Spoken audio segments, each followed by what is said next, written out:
Ciao, ragazzi! Welcome to Pasta Hotline. This week we're going to be making orecchiette.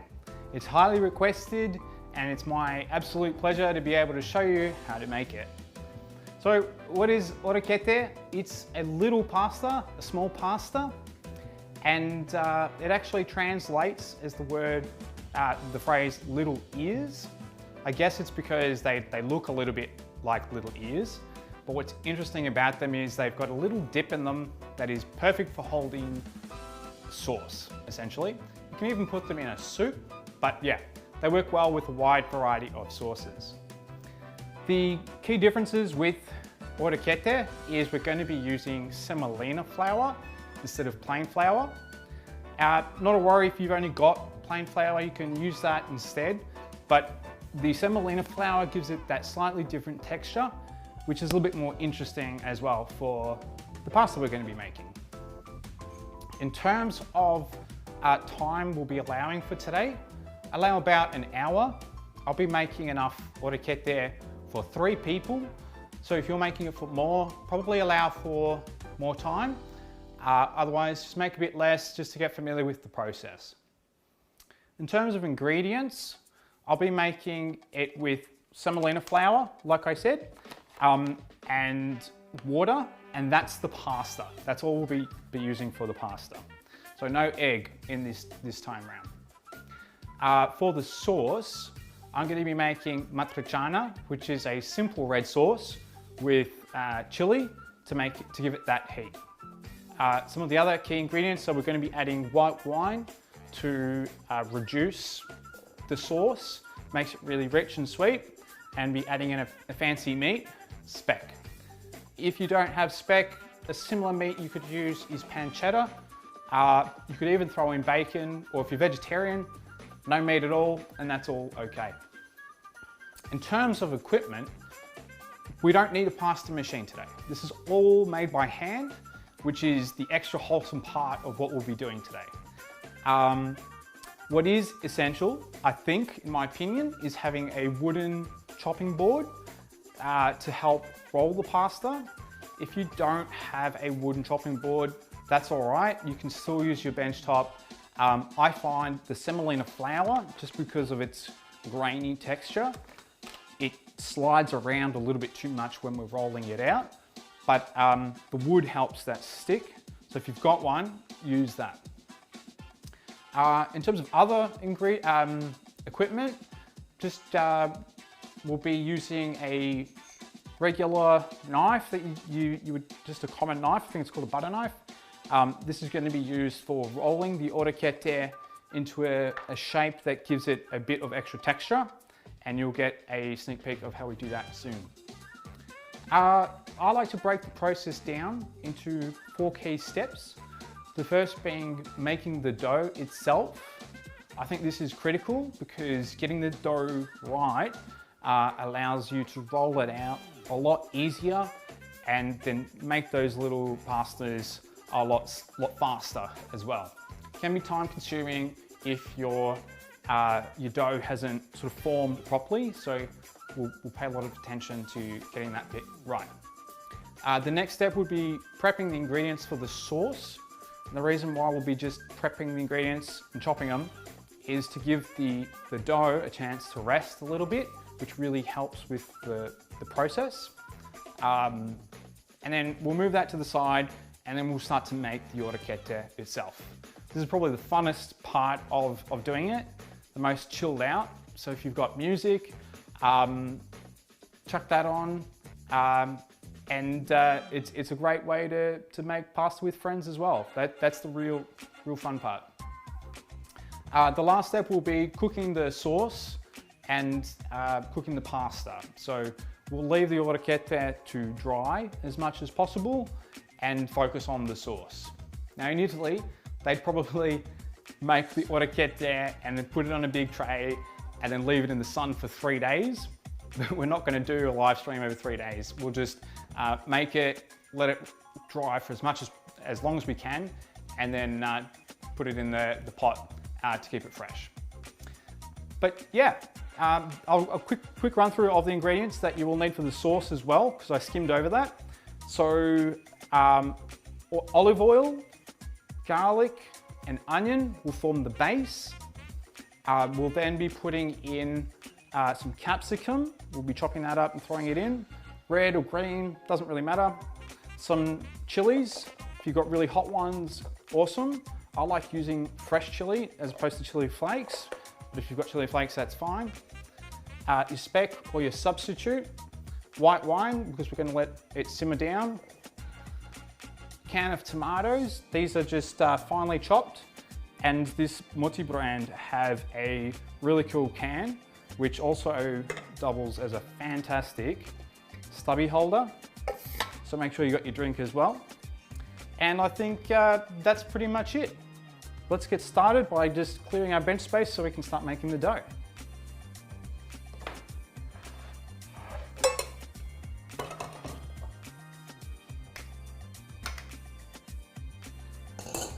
Now this is a live stream, so if you do have questions along the way, just let us know and I'll help you out. Like I said, the start bit where we're making the dough is probably the most intricate part. So yeah, please do ask questions. So to get started, I'm just going to be pouring semolina flour onto my chopping block or your bench top if that's what you've got, and make as best a shape of a well as I can. Now I say best the shape of a well as I can, you'll notice that it doesn't form the same as using plain flour. Plain flour, you can move it around and it's quite easy to get that shape. The next step is to get some warm water. So Nick, you can check out that just so people can get an idea of the well. I'm just going to get some warm water.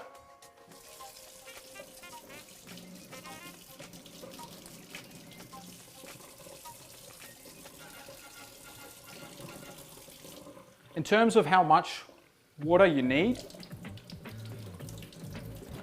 I pretty much just fill a cup of warm water and go by eye. And yeah, I'll show you how much. So I've got warm water, just a couple handfuls of semolina flour on the table. And I start with, similar to if we were making fresh pasta with plain flour and eggs, roughly the same amount. I'm not going to use a fork, I'm going to use my fingers this time to combine it.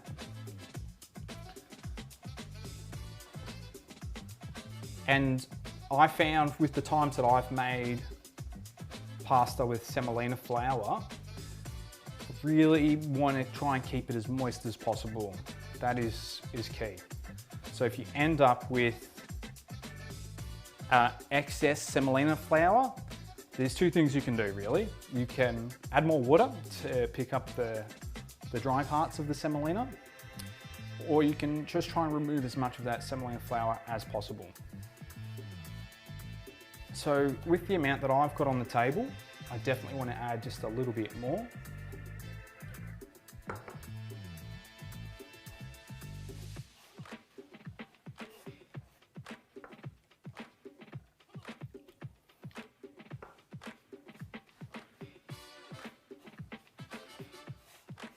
I remember the first time I made it, this was the trickiest part to get right. I didn't quite get it the first time. I didn't have anyone to help me with what the texture should be, or having like a step-by-step reference. So that's what I want to be able to emphasize here, that it is really key to maintain that moisture in the flour. So I've moved away excess I know I probably won't use, and it's pretty crumbly around based on this type of flour, so just trying to pick it up as much as possible. You can do a similar kneading technique to what we do with making fresh pasta with plain flour and egg.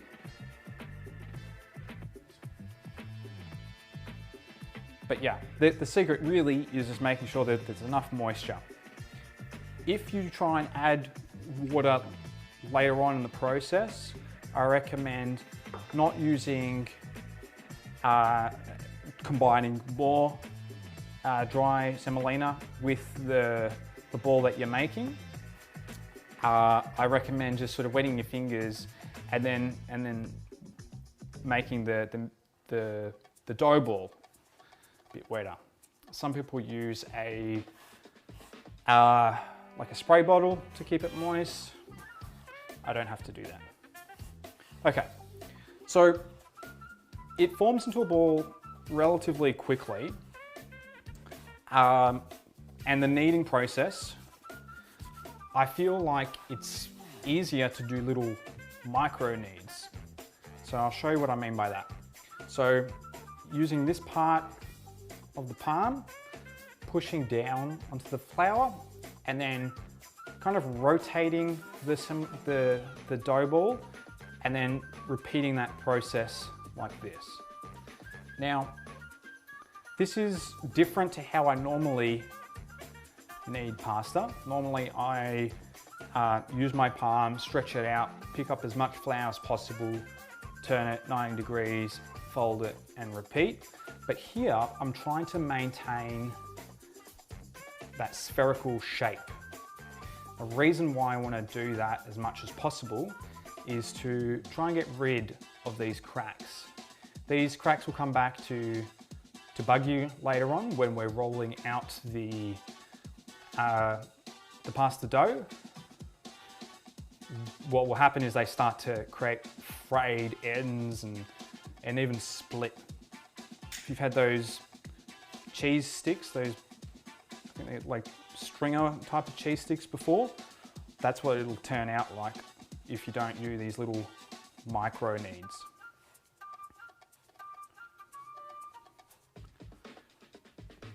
It's less labor intensive as well.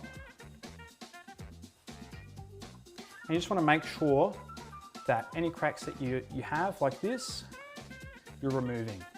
That's really important.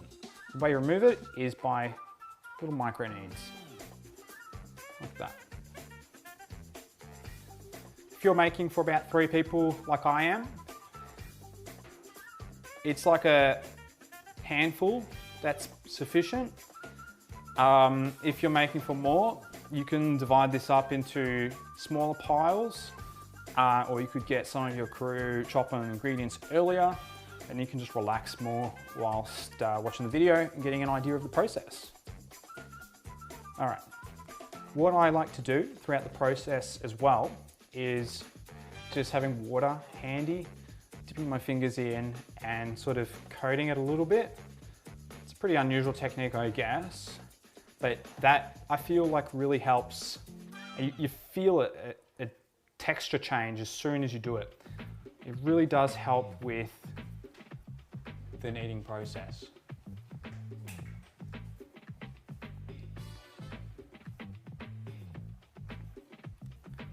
So we'll have lots of close-ups just to show you how it progresses.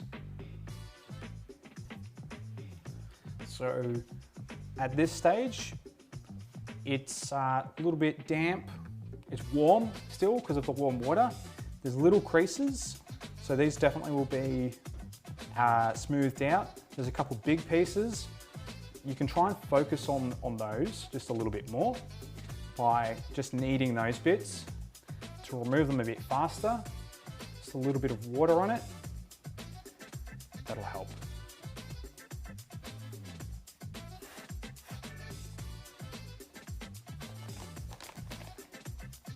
We'll be doing this process for about 10 minutes. So if you've got your drink handy, get that ready.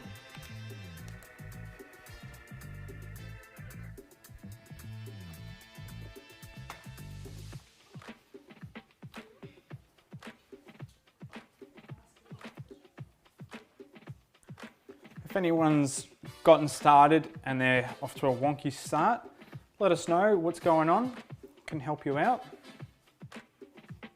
It's pretty easy otherwise. The good thing with this as well is if you just wanted something to do during lockdown, you could make orecchiette fairly slowly, pretty relaxed. You don't have to do it all like it's a big mission. And you don't have to eat it straight away as well. Like I said before, letting this dry naturally is probably the best. But yeah, I've left it out on a chopping block and just got it the next day in the morning, put it in a container, and yeah, that's perfect for the next time you want to have orecchiette.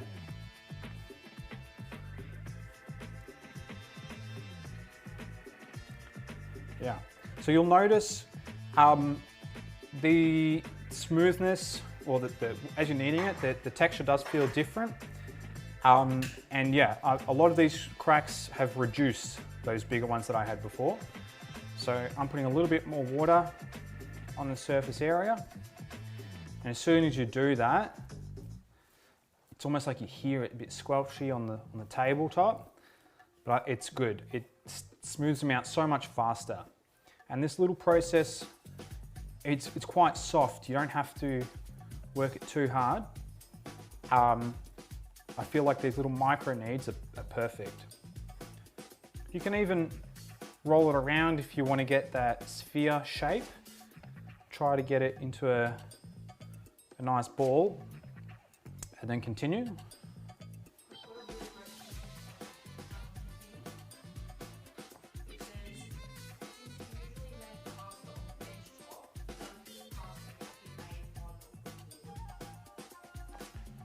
Okay, so we've got a really great question from Alan.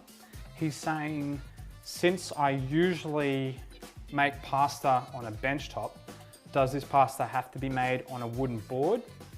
I would say it doesn't have to be, but it definitely helps. So the reason it helps is because the board, being wood, picks up the moisture.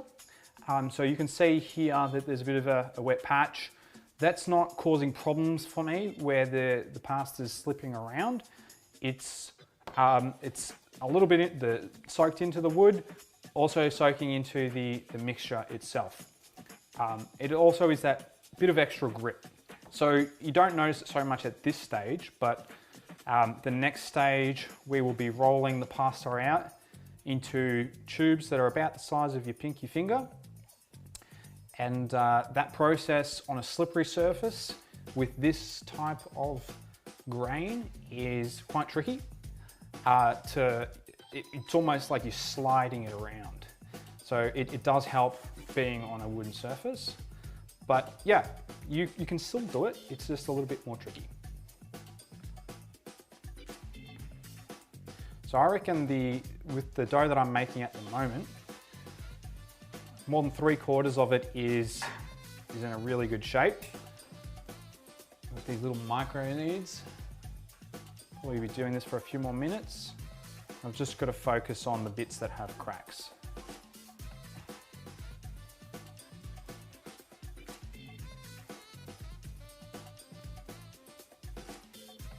Hopefully yours is looking something like this. The smoother, the better. So there's some really smooth spots, still got some cracks. It's not the end of the world if you end up with some cracks, just try and get them out. It just makes it so much easier.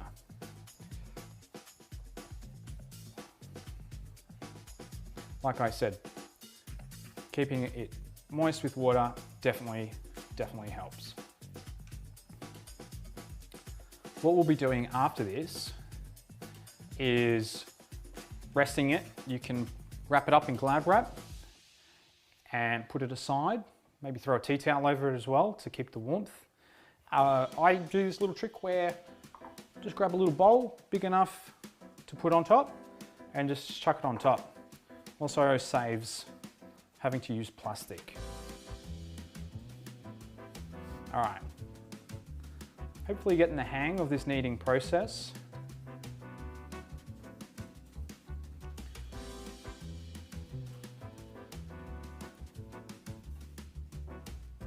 yeah, if you are using plain flour, like straight plain flour, I'd be interested to hear how yours turns out tonight. And you should definitely take photos of the process that you guys are doing. Share that on our Instagram so we can see how you're going.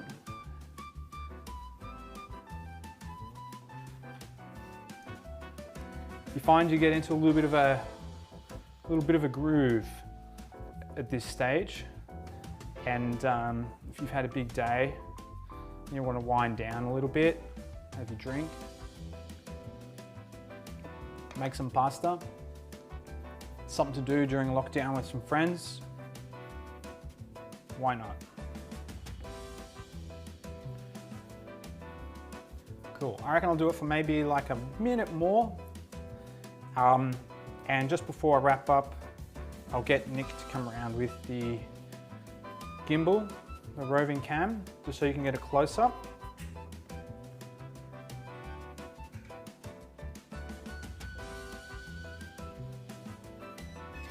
And I think what's worth noting is I'm kind of needing it like a little bit lighter.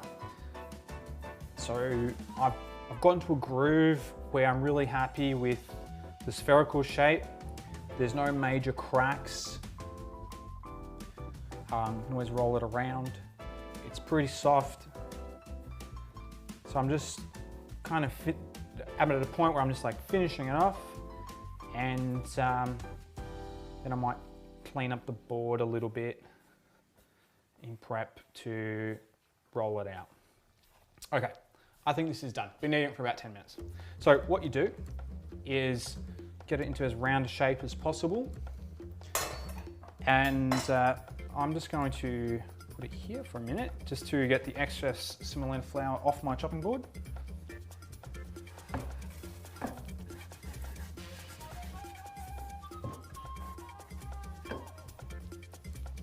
All right. And we're going to let this rest. So popping it back on the chopping board, grabbing a bowl,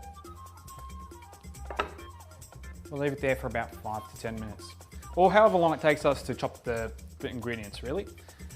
So let's get started on that.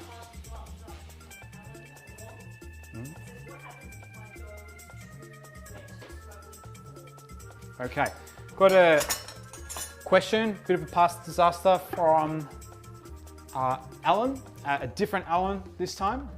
And he's saying, my pasta's too wet, struggling to form. That's okay. All you need to do is add more semolina flour. If you don't have semolina flour, just add in plain flour. That'll still do the trick. But yeah, you do want it to be at a consistency that I showed you. And yeah, if you just put too much water, not a biggie, just add in more flour. All right, I'm just gonna clean this up a little bit more because I've got a bit of everything over here.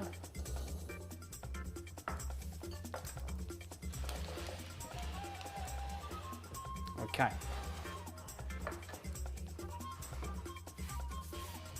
So to start with the sauce, I generally will get olive oil and onions and garlic in the pan first. So that's just kind of the way I start my chopping as well.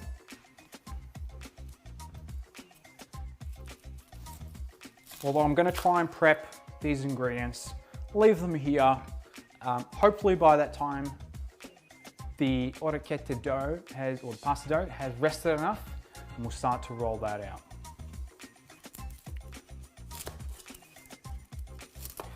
Now, if you're not making this sauce today with me,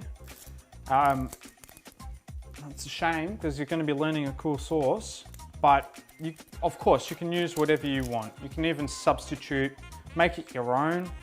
I definitely wanted to incorporate making more sauces in season 2 of Pasta Hotline. That's what people wanted. But yeah, I suppose it also is great because get some more sauces under your belt, and maybe you'll learn a few little techniques there as well. What I'm going to be doing that is cool about this is adding white wine. I felt like the first time I added white wine to reduce in my sauce, it's where you felt a little bit more like restaurant-y chef-esque. But yeah, it's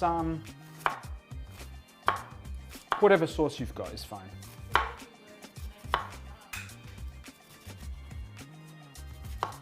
So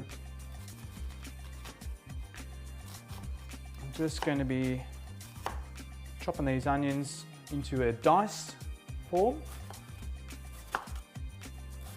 Just be really careful not to chop your fingers. If you're in Victoria, it's going to be lockdown. Sorry, not lockdown. We are all in lockdown. It's going to be curfew soon, so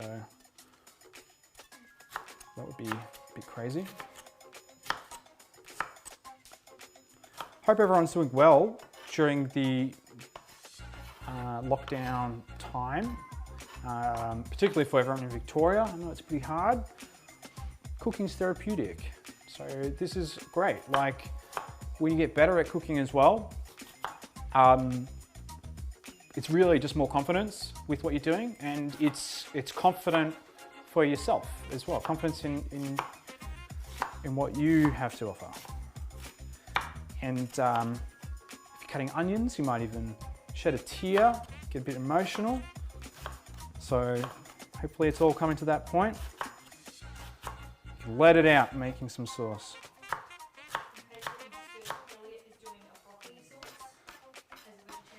Oh, there's a comment. Elliot's making a broccoli sauce. That's amazing.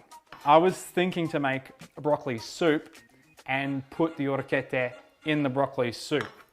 So the fact that Elliot's making a broccoli sauce, I'm really intrigued. I want to see this.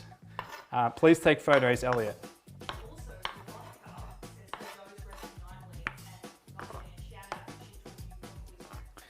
And Veronica said her dough's resting nicely. And also, she did teach me how to make broccoli soup. So that's great. Veronica's my sister. All right. Jesus. Trying to get the garlic out of the garlic head. That's a mission. There we are. Whoa! Check out the size of this clove.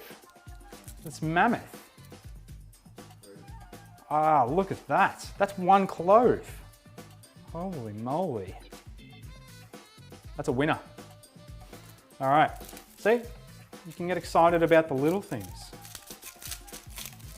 So I was going to say add 3 to 4 cloves, make it garlicky, but as you can see, it's random. So just go with however much garlic you think you like if you're making this sauce.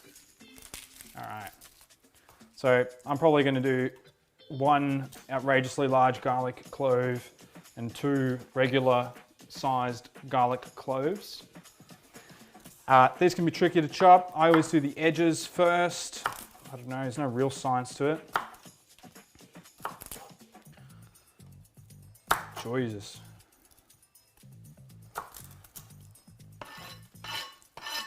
It's always interesting peeling them as well. I usually just get a little slice. That makes it easy.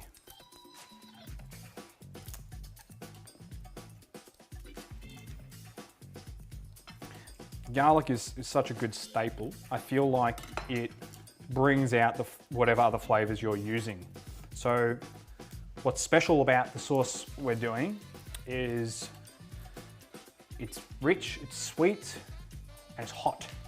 So yeah, whack that in the pan. All right, almost there. Dough's resting nicely.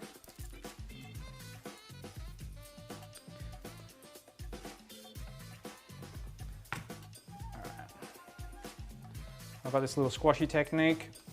Use the knife, palm, fingers up. Don't want to squash your fingers. I might even put this into 2. All right. I was so happy to get this garlic clove.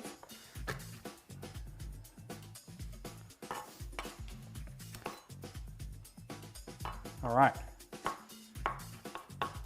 If you're making a different sauce, like what Elliot had mentioned, he's making a broccoli sauce, I'm keen to hear what you are making. Or if you've already got one prepared and you're just here for the orecchiette, go for it. James and Beck making an eggplant version. That's fantastic. Awesome. Vegetarians, I presume. Okay. Oh, there's so many friends I want to catch up with after lockdown. This way we can have some food together. I'm looking forward to it. All right. This little chopping technique I'm doing now is I just hold the edge of the knife, get that sort of action going. You bumped into my beer there, Nick. All right, maybe it's time for a sip. Thank you. Quality. And yeah, by holding down the edge, it just helps you chop things smaller. You don't need to go too minuscule to the point it disintegrates. Just enough. And move it to the side.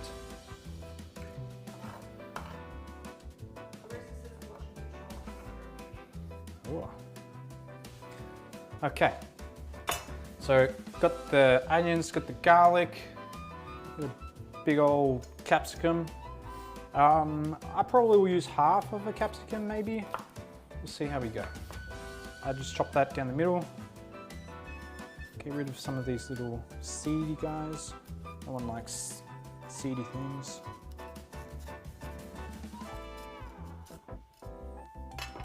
Okay. You can do so much with capsicum as well. Some people don't like capsicum, but I do. Okay. I'm going to try and chop these into, I'll just show you, one for reference. Strips about that thick, and then I'll chop them in half. So keep that in mind. I always do the strips first.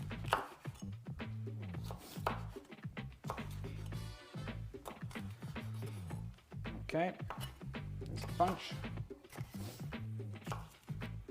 Always keep your fingers out the way. Can't stress that enough. All right, so check this out. You do them long ways, and then once in the middle.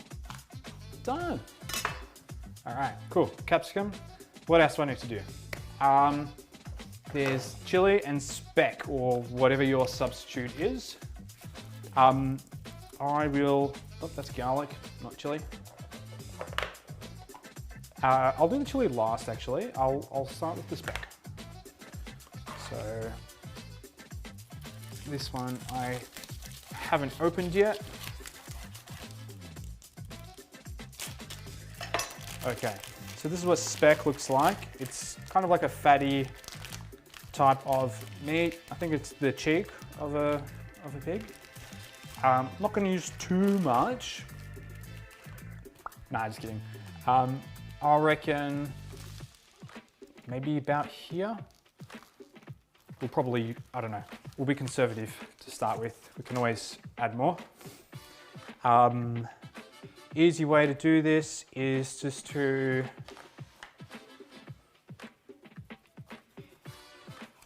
chop long ways and then probably into pieces roughly that size. So these are going to be sizzling in a pan. If you're making like eggplant, that's a good size for the eggplant, maybe a bit bigger because they will get smaller. And yeah, I guess a bit chunky because they will reduce. So yeah.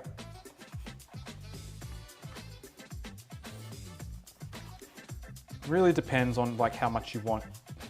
If you can visualize how much will form in the plate, that's always just go by, just give it a guess, I suppose. The beauty with cooking for me, to make it less stressful, is I'm not too precious about, exactly the right amounts. Cooking shouldn't be stressful. Just whatever you've got in the fridge, you know, mix it up. Doesn't always have to be the same. It's with variation and even mistakes, it's where some really good things happen. Maybe you've burnt the garlic, but you end up liking the flavor. So yeah, don't be hard on yourself. Cool. I've got roughly this amount of speck. Not going to overdo it. That should be fine. So in terms of my other ingredients, I've got chili. I've got these bird's eye chili. They're quite small. These come from my mum's garden. She gave me a bunch all at once, one time. So one of these, I chucked this into like a big bowl of, not big bowl, a big pot of sauce. But because I want this to be like extra hot, I'm probably gonna go 1.5. And I know that sounds funny because it's like these little chilies, don't know what you're doing. It's plenty for me, but yeah. You can always taste your sauce as you're going and then add more. But I think if you're going to be adding the chili into your sauce, putting it in at the point where you've got the oil and the onions, that's where I think you get the most out of your chili. So there's my half. I use the seeds and all. Make it. Use it all, it is nice. Okay, so now that I've got these ingredients prepped as well, roughly speaking, I'm going to put this aside, wash my hands because I've just touched chili. The last thing you want to do is get chili in your eye or something like that. That'll be game over for the night.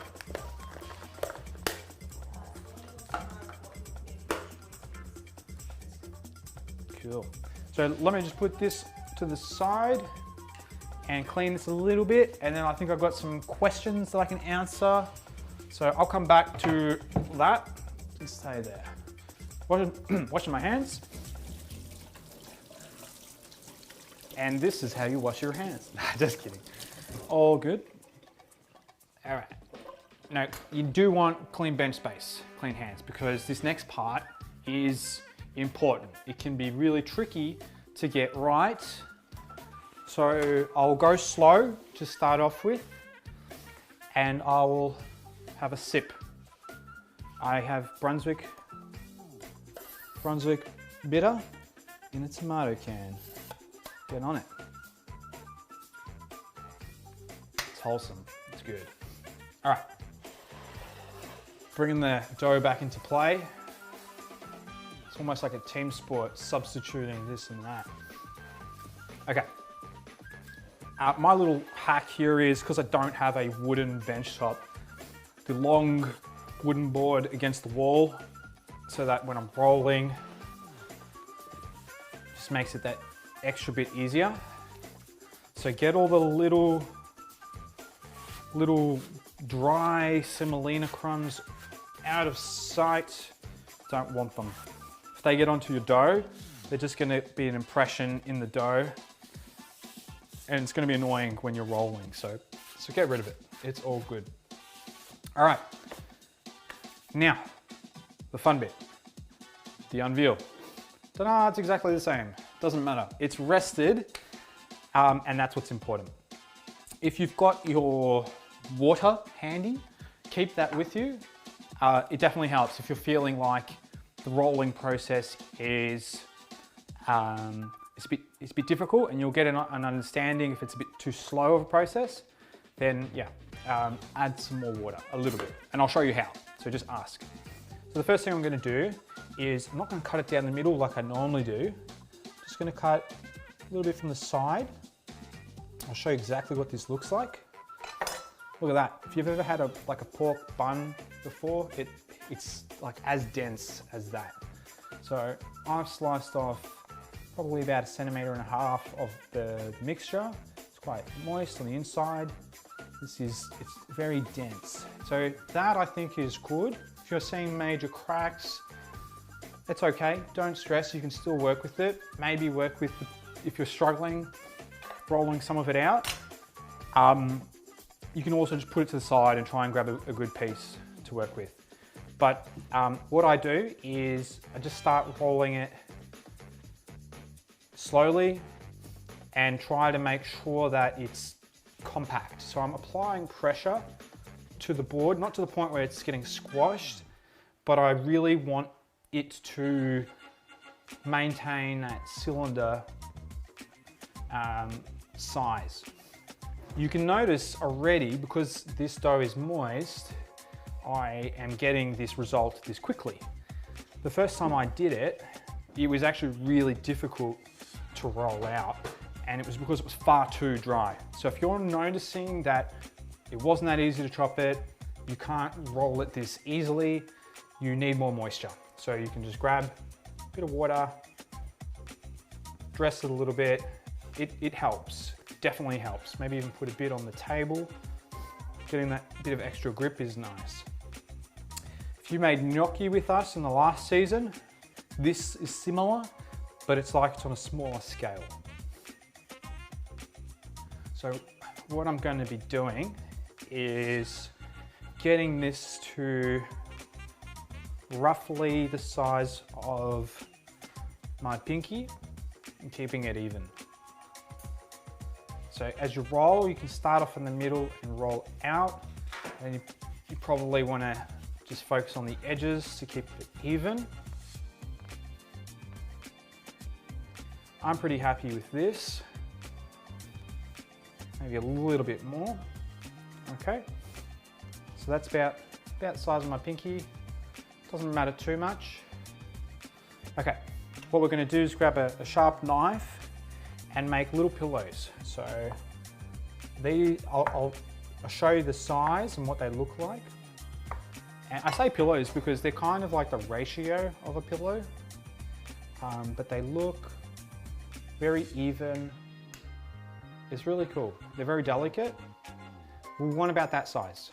And I think the rectangular aspect is important. Try not to make them square, but I'll show you a little bit here. So if you do have lots of people in the room to help you, this is the bit where you'll get the most value out of help from people in the house. Grab a knife that looks like this, not one like this, one like this, and you'll notice there's like serrated edges, probably on one side. This is important. This knife is, I'm going to be, and I'll show you, imagine one of these guys was here. I'm going to be squashing it and dragging it, not that far, across the board, like that. And what's going to happen is it's going to flatten the pasta out and create this texture. I'll show you. So I center it, kind of like lightly squash, push, and roll all the way to the end. What that does is it creates like this little weird curl, and you pick that up, wrap it over your little pinky, and fold it out. And what you get is supposedly a little ear. What that does is it creates like a little bit of a rough surface from the serrated edge, but on the other side it creates a cup. And yeah, we're going to be doing this a whole bunch. So just put that to the side. I'll do a bunch and sort of walk you through the process again. Kind of squash and roll. Doesn't matter if it's not perfect. And just peel that over the finger. It's like a little hat for your pinky. And yeah, the key there is you can just see there's like a different texture. It's not smooth. And yeah, it's got a cut. That's orecchiette. Nonnas can do this at a ridiculous speed, like, I don't know, just YouTube it to have a look, I guess. But it's daunting how fast they can do it. Yeah, so these are turning out well. It's easy. If you are finding that the rolling process was tricky, or even this process here is tricky. It's because it's not moist. I'm telling you, you want to make sure that that dough is had enough water and rested a little bit. I tend to add a bit more water to it as I go because this will dry out just leaving it here.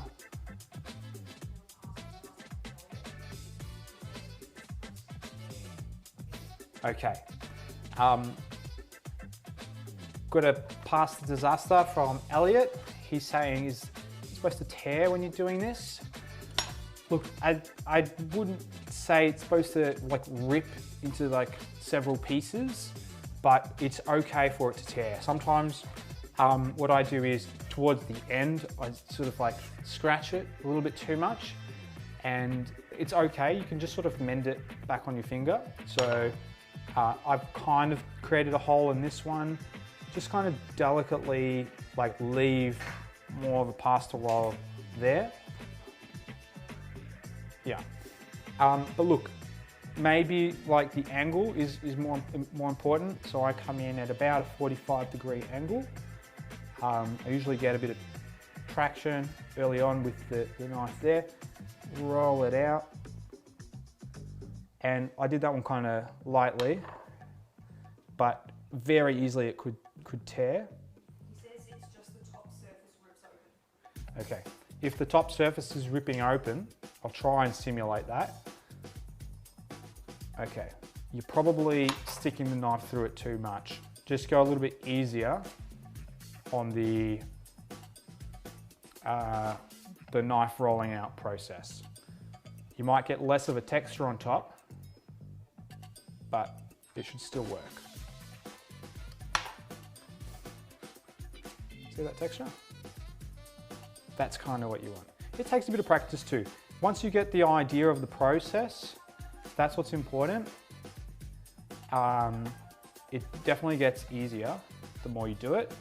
And like what? You're not going to have 12 orecchiette. You're going to be making a bunch. But yeah, so that's the process. So I'll go through another batch just to show you. I try to keep it a bit moist. Okay, it definitely helps. It's not saturated. And yeah, just cut strips and you keep going. Looks like that. A little bit of a loaf. Just start slowly, piano piano. All right. If you're getting this far with me, that's fantastic. Like if you've found that it was too dry at the start, it's a common problem, so don't beat yourself up. That's quite normal. So I'm going to do this round, and then I'm going to start doing the sauce. So if you're watching along and you started this but you haven't finished prepping your sauce ingredients, just maybe start chopping the rest of them, because I'm going to start doing that. And then timing is everything with the sauce as well. So it's going to be a little bit of orecchiette, a little bit of sauce. Doesn't have to cook for hours, but it will cook for enough for things to caramelize, to get that sweetness, to reduce, to get that richness. And then we can turn it down and keep it just warm. And then we can finish this. Happy days, happy days.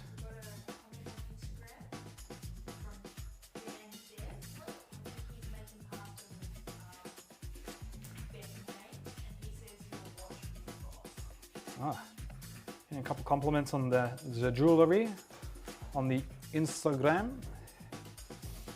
Grazie mille, grazie. Okay, so I've got that one rolled.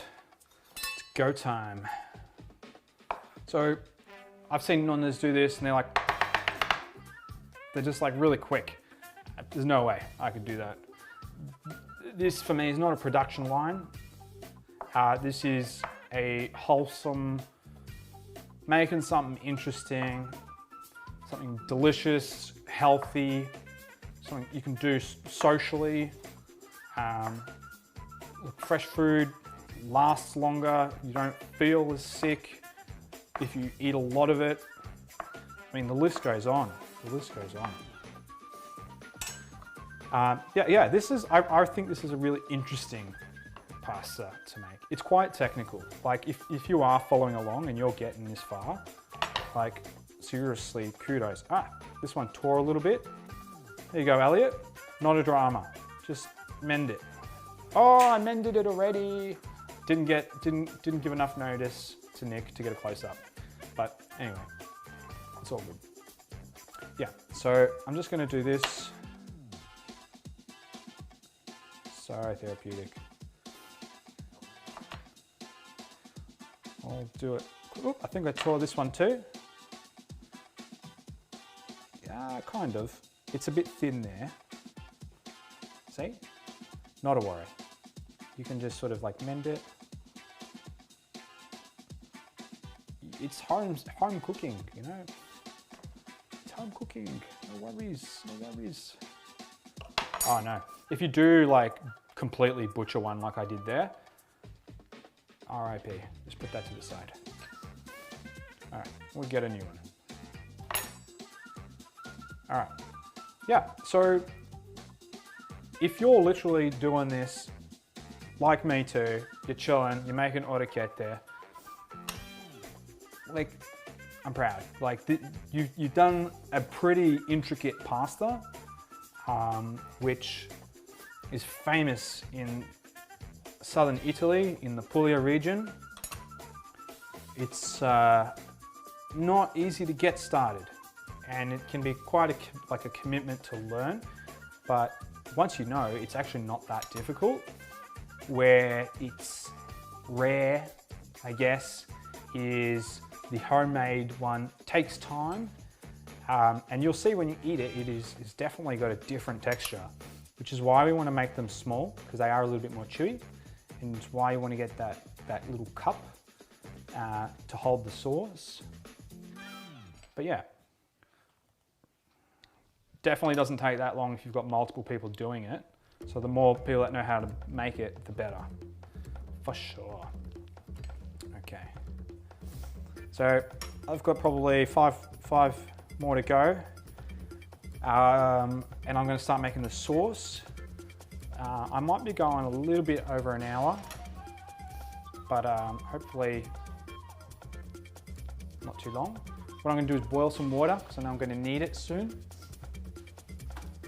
Easy, I already filled it up. Just gotta wait. And yeah.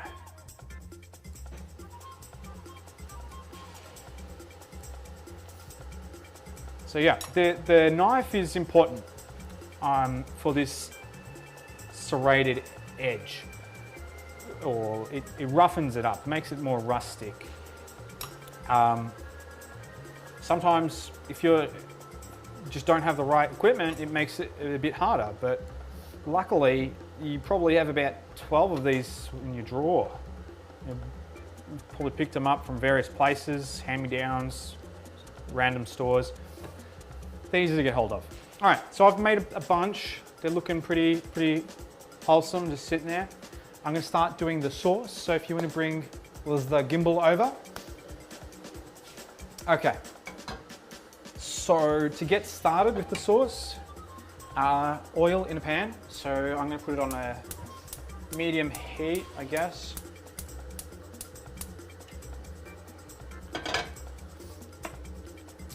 You can use extra virgin olive oil. You don't have to use just regular refined olive oil.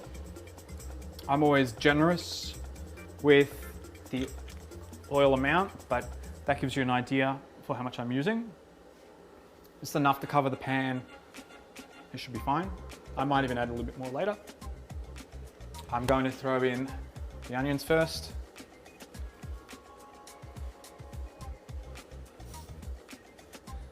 I probably should have let the oil heat up a little bit, but it's not the end of the world. I chuck it in, start to hear them sizzle, and then I know the oil has gotten hotter.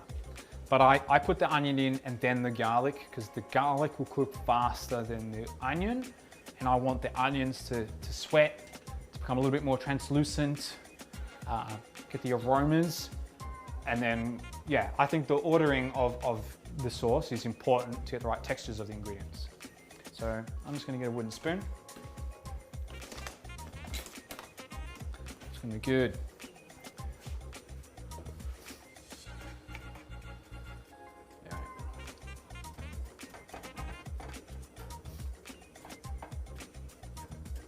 Cool, I like this sauce. This sauce is nice. All right, so as I'm waiting for things here, like that's not gonna be boiling straight away. I'm gonna go to and fro between the orecchiette so that I make more for the household I'm in at the moment. Okay, so you can hear the onions sizzling, and I'm starting with the next batch of orecchiette. Or semolina flour is better for you than plain flour.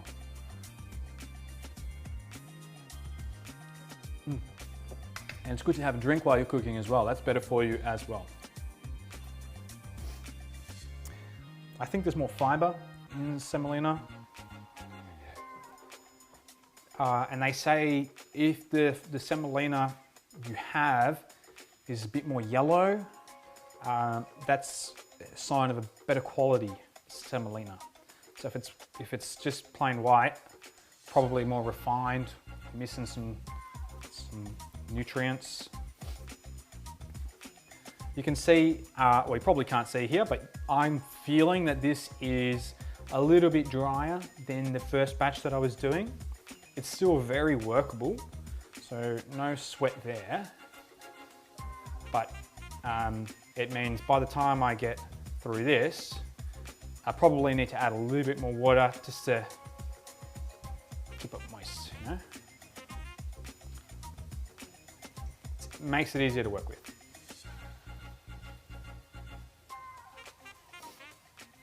Oh, I can smell these onions cooking, and it's just onions, but it smells great. Reminds me of entering the car park of Bunnings, which we can't do at the moment, but that's okay. Cook your own onions. So you'll notice this one's a bit longer because I'm at the middle part of my dough ball. And what I do is I just make sure that I'm not like letting this go crazy. I want to try and keep it as even a cylinder as possible. Consistency helps, makes everything faster, cooks easier, better. Yeah, consistency is key. All right, so that's gonna get ready to chop. Yep, it's looking good. But what I'm gonna do is I'm gonna add garlic to the sauce.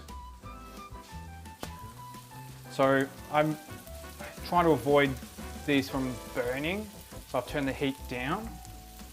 Personal preference, you can char them if you want, but for me, I want them to be translucent in color. They smell delicious. But yeah, now is probably a good stage for me to add the garlic. Let's get this fan on. If that's too noisy, write a comment, and I'll turn it down. Maybe I'll turn it down myself. Yeah.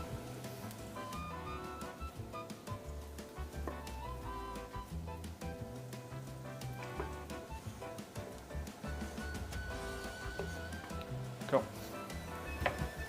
Let's mix that in.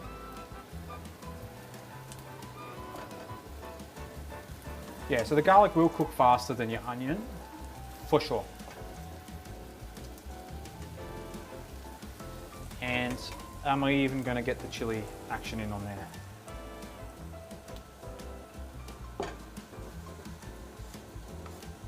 Doesn't look like much, but these are really hot, these ones. You can get like marinated chilies out of a jar as well, and you can throw those in when we chuck the tomatoes. But because I've got a small amount of bird's eye chili, to get bang for buck, I suppose, chucking them in with the sauce. I'm turning this down low, definitely don't want it to burn. An extra drizzle, it's nice.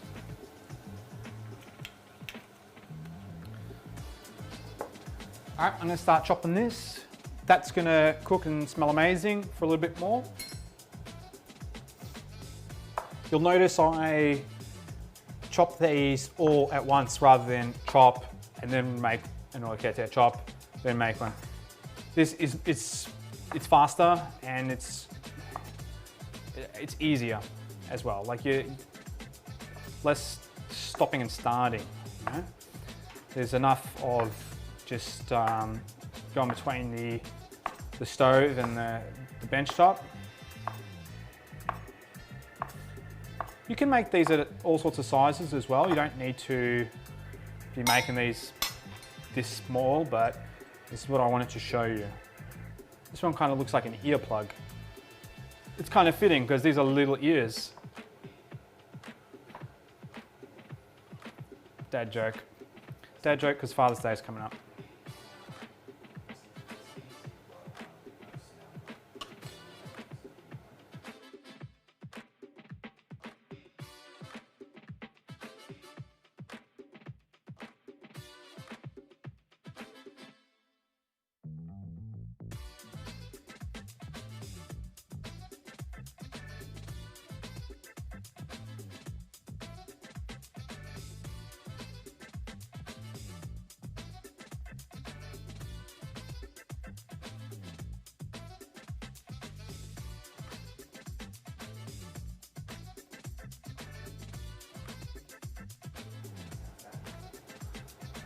Perfecto.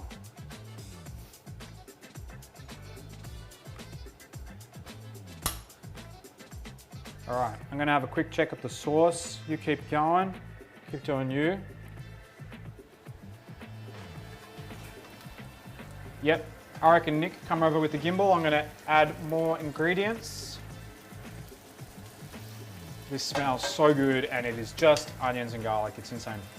So I'm gonna add in the capsicum now. That's gonna soften. I wanna get that to a point where it softens. You could probably, yeah, actually, no, this is fine, that's fine. We'll keep going. I'm noticing a couple bit of garlics burning. I don't like them to burn. More oil, just love oil.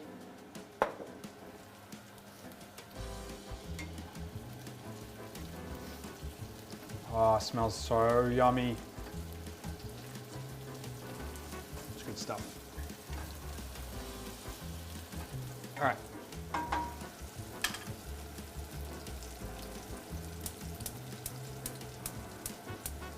I'm just putting this on a lower heat.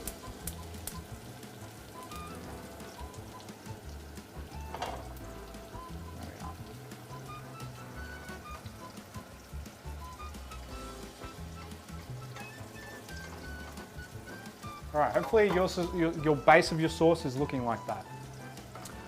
In just like a minute, I reckon I'll add the speck, which is gonna be real, like, it's gonna make a sizzling action. But yeah, it's good. I let the capsicum soften a little bit first. Yeah, so it's gonna take a little bit longer, but not too much longer. I reckon the sauce will be done in about 10 or so minutes. So yeah, considering the sauce will take about 10 minutes to go from here,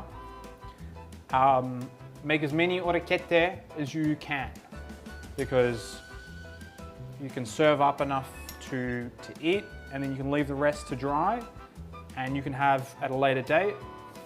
You might even have some leftover sauce, and for lunch tomorrow, you can throw in some orecchiette into a salted pot, salted like the ocean of water. And yeah, grab some of the sauce. I reckon if you mix the orecchiette with the sauce as well and chuck that in a tub and leave in the fridge, it soaks up the flavors so much more. I don't know what it is, but it's good.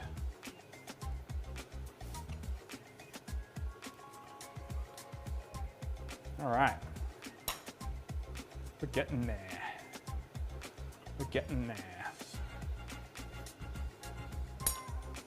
All right, hopefully you got a bit of a groove going on and you're like, yeah, this is actually not too hard. Please take photos of what you're doing. I really want to see how yours turn out. I want to see the perfect orecchiette. If you all send me pictures, I will say which one's my favorite. Not to stir, but just to give credit where credit is due.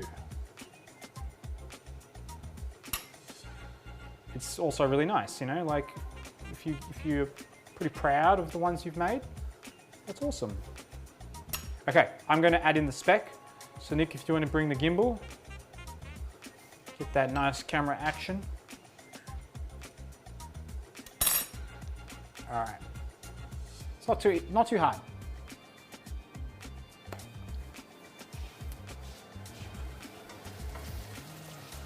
So the onion's definitely starting to caramelize. The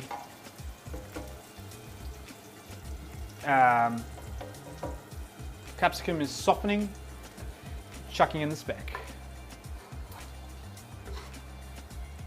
All right, it's still on a low heat at the moment.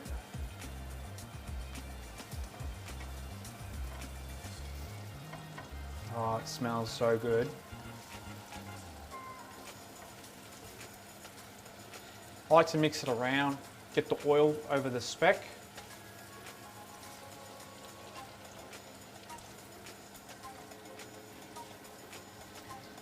If you're fancy, you can do the whole pan tossing thing. I won't make a mess, it's okay.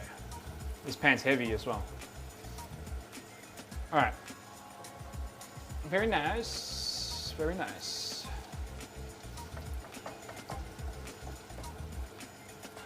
Okay, I'm going to let that cook like that for about another minute or two. And the next thing we're gonna do is gonna add in some white wine. It's gonna be excellent. So while I'm waiting, I'm gonna make a little bit more orecchiette. So I've made half of my mixture. And I reckon by the time I'm done with the sauce, I'll be ready to be throwing in this orecchiette into pot of hot water.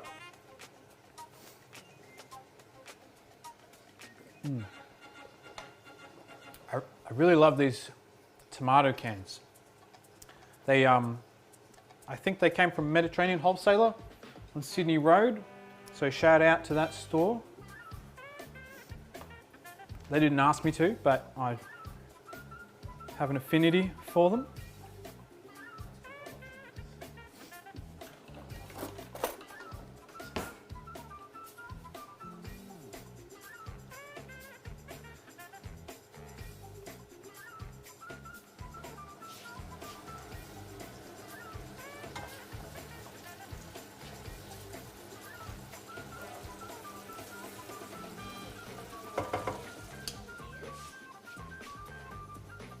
How are they turning out?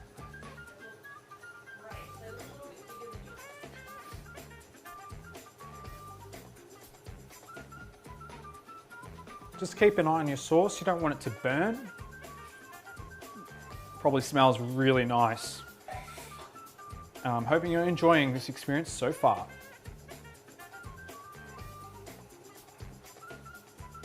Okay.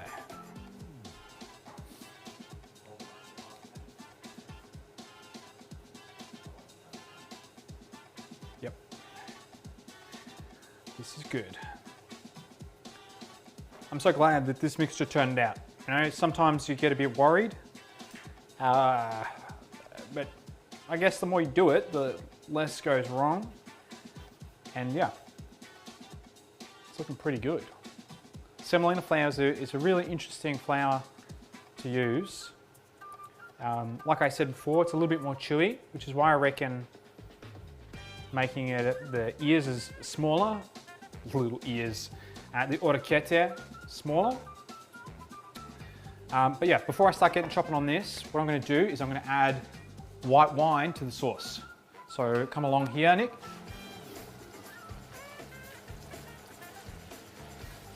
The capsicum softened, the onions are caramelized. There's still a bit of oil in the pan. The speck is getting juicy. So I'm just gonna disperse that around the pan evenly. It's on a low heat at the moment, but I'm gonna be chucking about a cup of white wine into the pan.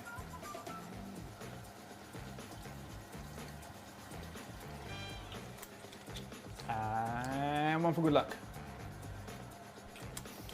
Yeah, so that's definitely not boiling at the moment, so I'm going to turn the heat up. And this I want to reduce. It's going to smell amazing. It's going to make this more rich. Oh, it looks so cool. Okay, so while I've got that on a higher heat to reduce, just leave it there for a little bit. I'm going to return back to the orecchiette. So it's pretty simple. Pretty simple.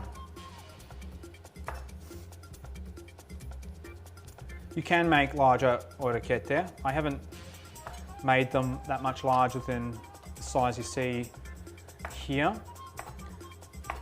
But you can, that's the beauty of cooking it yourself. You're not constrained to what comes out of a packet, which is less good for you. You can do what you want. If you want to make one giant orecchiette, go for it. Like, who's stopping you? Have some fun. Last week I put spinach in the pasta dough. All right, next time I'll probably be putting in like a pumpkin puree. I was thinking, you also get like dips from the supermarket. So you could get like a beetroot dip where all of that blending is done for you. I don't know what that costs, like $2. Maybe you can get one of those good deals and get like one of those fancy ones. But yeah, I'm going to start experimenting throughout the rest of lockdown with incorporating different things into pastas. If you didn't catch that last episode of making spinach spaghetti, you can check it out on our YouTube. Little archive of the previous live stream. So it's always good to join in if you want to ask questions, have some company while you're cooking in real time. But yeah, you certainly can still access older episodes. I personally like the ravioli episode. Had a lot of people sending in pictures for that. And I reckon that's great. People had their own spin on it as well. Lots of people deviated from sort of like the boilerplate, so to speak. Look at that. They're cool. These are really, really cool. And they do pick up a lot of sauce, so feel free to mix it up in the future with different sauces. It does take a bit longer to make this one, but it's different. You know, if you're looking for something different to do, if you bought these from the store, they're nowhere near as nice. Nowhere near as nice.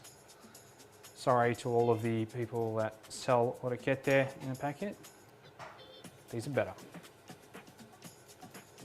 They kind of look more rustic as well, like they're uniform, but they're all a little bit individual, just like all of us, you know?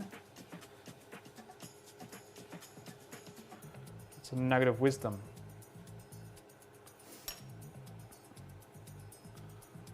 All right, I'm gonna have a quick glance at the sauce.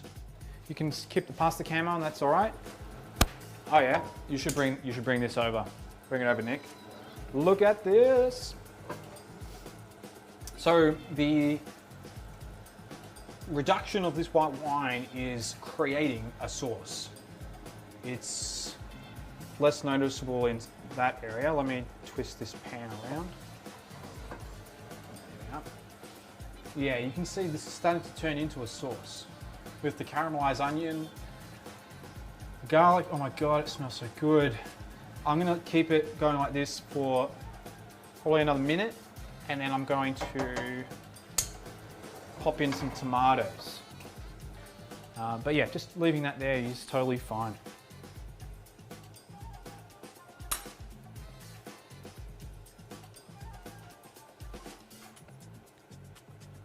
Ooh. If you are making your own sauce, or you're like making a sauce, that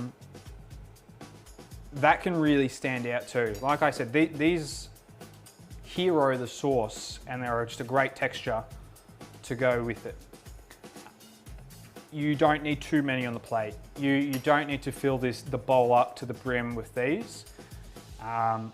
I would indulge in the sauce and having like just about a handful or a little bit more of these, because you don't need too much. They fill you up quite quickly. But yeah, if you want to fill up your bowl to the top, do that. That's all right. You just probably have to make more. Okay. I'm probably going to roll out or cut this first. Yeah, we're going over a little bit. So the tomatoes I have are just like what are these? Finely chopped tomatoes. You can use diced tomatoes or whole peeled tomatoes. If you do have whole peeled tomatoes, I recommend giving them a bit of a scrunch in the pan. These ones are easy. I'm just going to pour them straight into the pan. Having a quick look. The sauce is really thickening up, which is awesome. It's going to be so tasty. In goes the tomato sauce. If you've got your own passata that you've made, you can chuck that in as well. It'll be awesome. Okay, so I'm giving it a bit of a mix, and then I'm going to add salt and pepper.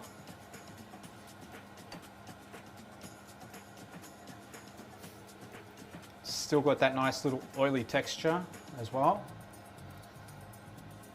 which helps the pasta stick and grip to the orecchiette. This, I think, is a really nice sauce to put with it.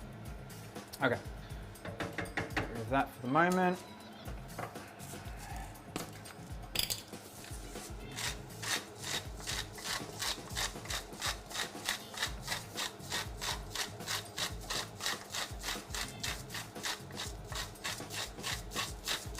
Now remember, it's quite a sweet sauce as well.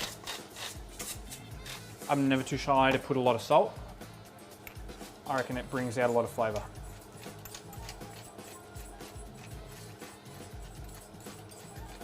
Again, now that I've put these tomatoes in, it's not boiling anymore, not raging with bubbles, but that will pick up.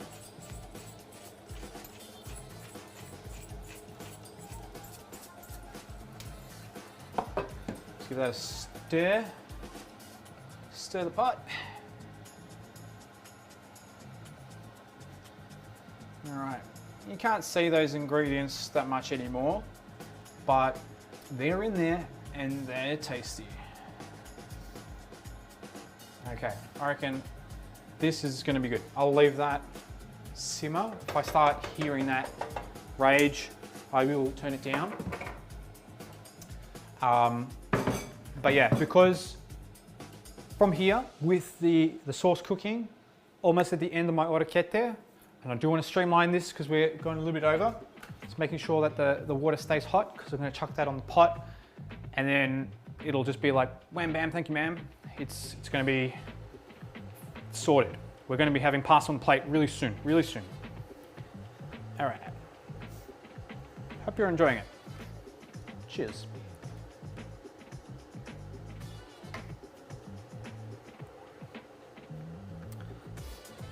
All right.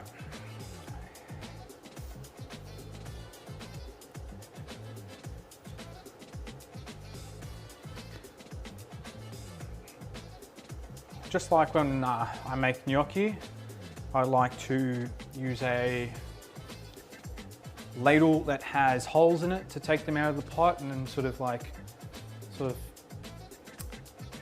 shake out the water. I don't mind if there's a little bit of water left over. The pasta water is nice in the sauce as well. But I do that instead of draining it, just because they're all delicate as well. Gnocchi is pretty delicate. If you want to know how to make gnocchi, that's on our YouTube.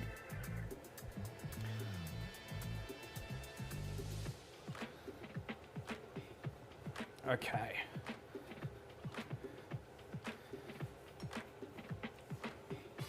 All right, I reckon I'll just do this strip, chuck the water in the pot, and that's pretty much going to be it. So get ready.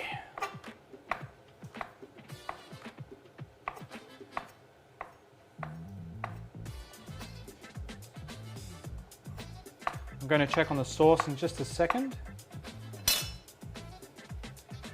These guys ready.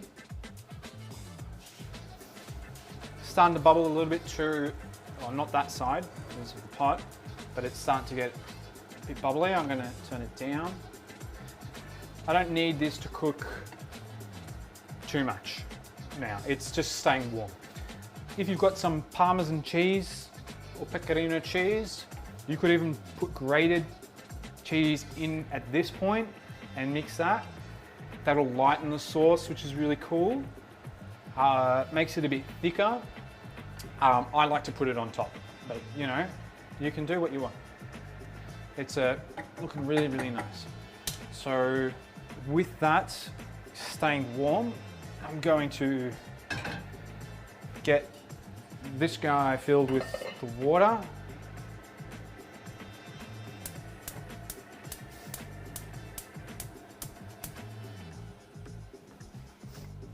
From the kettle.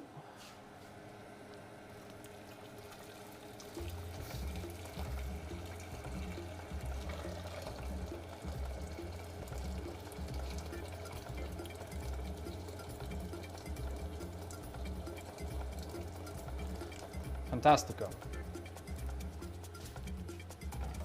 Gonna salt that like the ocean.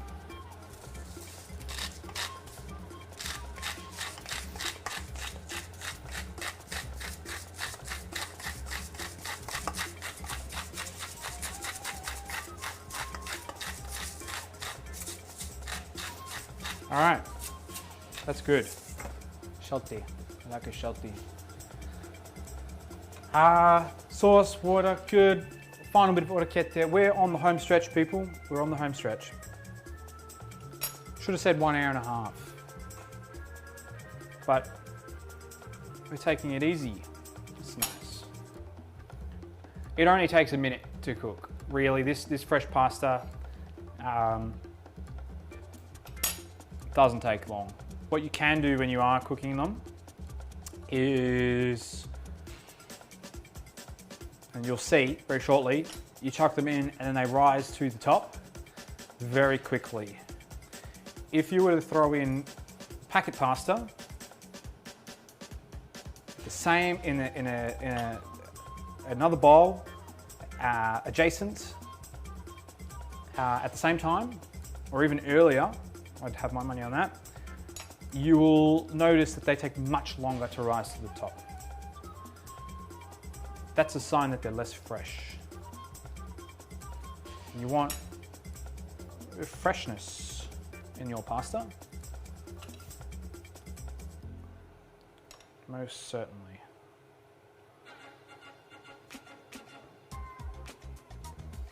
Okay.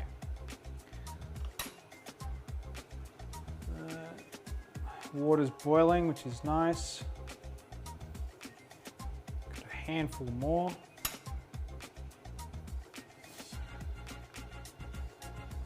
If you had time, something to do, you could always make these and leave them dry, and definitely saves you time next time you want them. But I think allowing them to dry and then cooking them can change the texture slightly.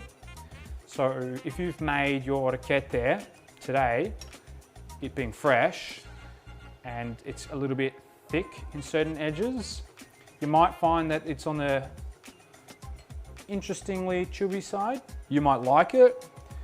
That's why I stress, and mine are quite thin because they don't take long to cook.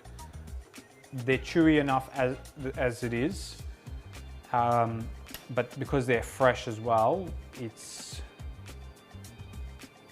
probably a good size.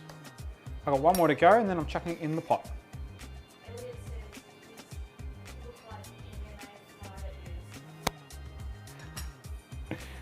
Elliot's making a joke, and I love it. See the comments. These look like it's like someone's been in a boxing match, basically, turned into cauliflower ears.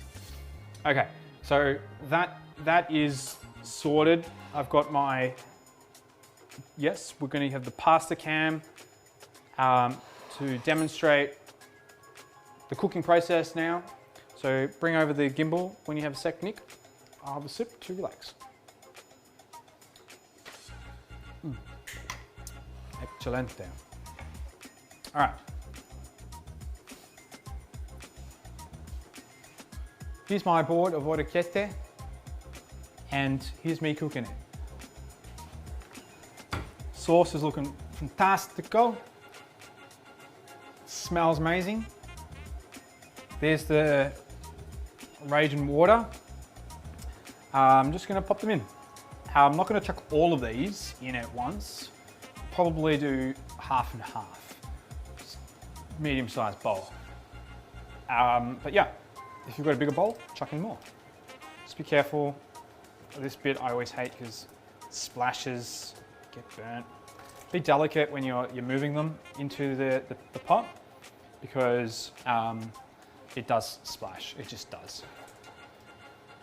Okay, I've got about half in there, or maybe a bit more. What I'm going to do is, so you can see that they're like at the bottom. Can you see them at the bottom? Yep, sweet. Let's have a look. We'll keep the camera focused on there, because that's going to quickly rise.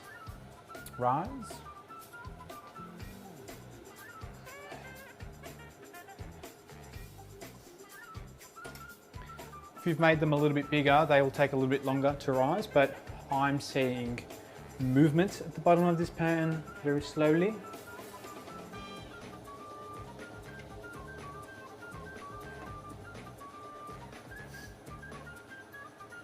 And yeah. While they're boiling, you can have a look at the sauce and roughly how that is boiling, just a little bit. Nice little oily covering. Definitely got a bit of chili in there, that's gonna be nice. Yeah. The orecchiette would have cooled the water down once you've put it in. And because they're fresh, they're gonna keep that chewy texture, which I think is really nice. Keep the pasta cam on there. I'm just grabbing a spoon to taste it with.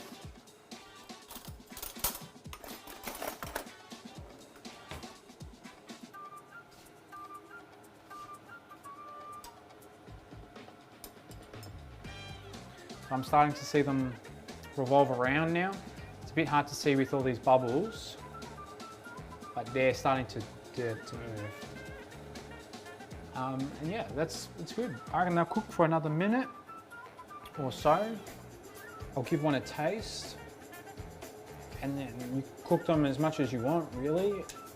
When you're happy with the texture, I mean, everyone has different preference, just serve them up, and that's pretty much it. I like to make sure the sauce is nice and really hot. For me, I'll put them in, I mean, there's a couple things you could do. You could put them in a bowl, put sauce in, mix it all around, and then plate them up, put some sauce on the top. Because this is a pretty hearty sauce, what I'm going to do is leave that fun to the person that's getting that in their plate. So I'll just put enough in a plate, bit of sauce on top, cheese on top, and then it's ready for someone to tuck into it. So I'm going to get another ladle, one without holes for the sauce, otherwise it's going to be very saucy.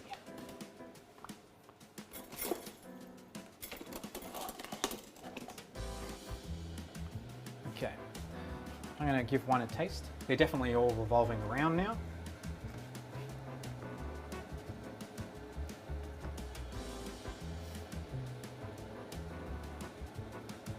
Yeah, they're looking pretty cool. They go a little bit more transparent as well. It's really hot, just be careful.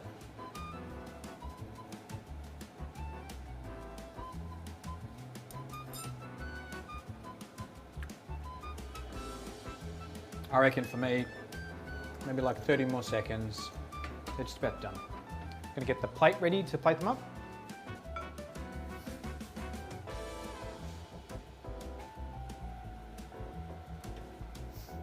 All right, I've turned the heat off on that, or on very, very low.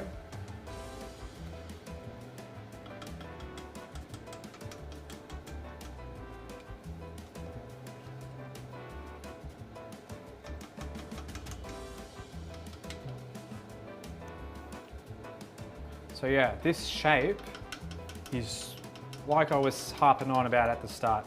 It is so nice for, oopsie, it is so nice for picking up the sauce.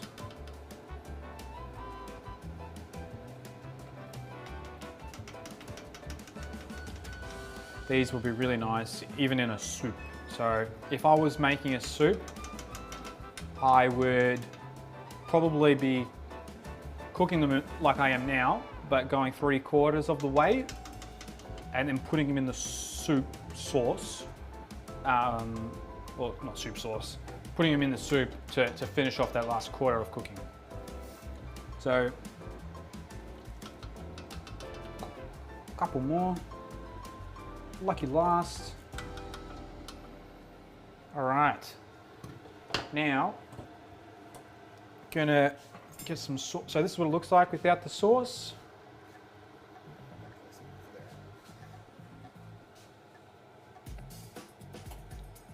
They look pretty cool.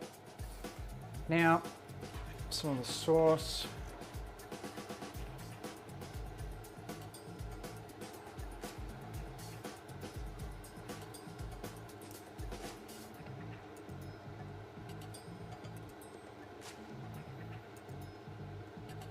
Okay, that's plenty. And of course, cheese. I'll bring it closer, it's all good. A bit fancy.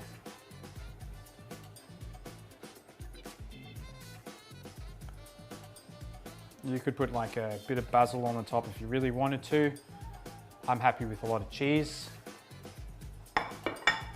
And a bit of pepper.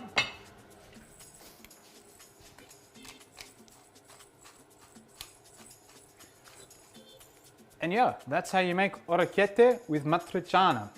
So what I'm going to do now is, before I say goodbye, is definitely going to taste it. So that's what the dish looks like. And mixing it around is where it's at.